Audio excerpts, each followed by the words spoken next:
hasratku, rinduku, memuji, memuliakan. Shalom Bapak Ibu dan Saudara yang terkasih. Ada pertanyaan yang sampai kepada saya berhubungan dengan keluarnya orang Israel dari perbudakan di Mesir.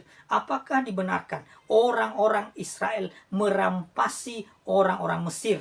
Nah, ada ayatnya di dalam Keluaran pasal yang ke-12 ayat yang ke-35 sampai dengan 36.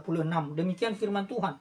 Orang Israel melakukan juga seperti kata Musa. Mereka meminta dari orang Mesir barang-barang emas, perak, serta kain-kain. Kain-kain di sini adalah pakaian-pakaian ya, dalam terjemahan yang lain. Dan Tuhan membuat orang Mesir bermurah hati terhadap bangsa itu sehingga memenuhi permintaan mereka. Demikianlah mereka merampasi orang Mesir itu.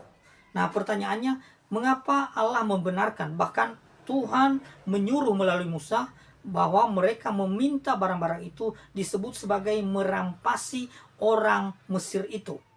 Bapak Ibu yang terkasih, kita tahu bahwa ini peristiwa, ini kisah tentang keluarnya orang Israel, bangsa Israel dari tanah Mesir, dari perbudakan di Mesir.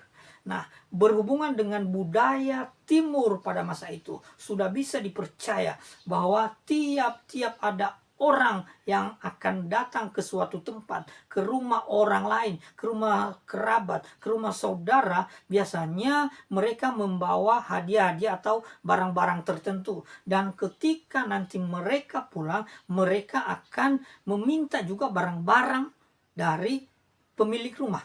Itu sudah menjadi budaya di timur. Demikian juga Ratu Seba datang membawa hadiah-hadiah kepada Salomo. Dan kemudian setelah dia pulang, dia meminta barang-barang yang diinginkan, yang disukai hatinya. Jadi sebenarnya ini sudah menjadi budaya dunia timur pada waktu itu. Nah, orang Israel ini sudah datang ke Mesir, beratus-ratus tahun diperbudak, dan mereka sudah berada di sana. Jadi kini saatnya mereka akan keluar dari tempat ini. Jadi sesuai dengan budaya itu, mereka diperbolehkan, mereka dibenarkan untuk meminta barang-barang. Kenapa? Mereka akan segera pergi. Jadi budaya itu seperti ini. Saya berkunjung ke rumah saudara, saya bawa pemberian-pemberian. Nanti kalau saya pulang, saya akan mendapatkan hadiah-hadiah juga. Saya meminta. Ya, kalau untuk Indonesia mungkin saya yang akan dikasih. Saya malu memintanya, tapi dikasih. Tetapi di budaya Timur Tengah, bahkan di budaya kami sendiri pun, kalau kami pulang itu dengan kedekatan, kami bisa meminta barang-barang. Biasanya baju juga, ya, atau barang-barang yang kami sukai, minta. Itu hal yang lazim. Tetapi ada yang lebih penting dari semua itu. Itu merupakan upah dari orang Israel karena mereka sudah diperbudak selama. Bapak Ibu, di sini kita temukan kebenaran Tuhan. Bahwa di dalam setiap pekerjaan-pekerjaan yang dilakukan, seseorang patut mendapat upahnya. Orang Israel telah diperbudak oleh orang-orang Mesir, dan kini saatnya mereka mendapat upah dengan istilah merampasi.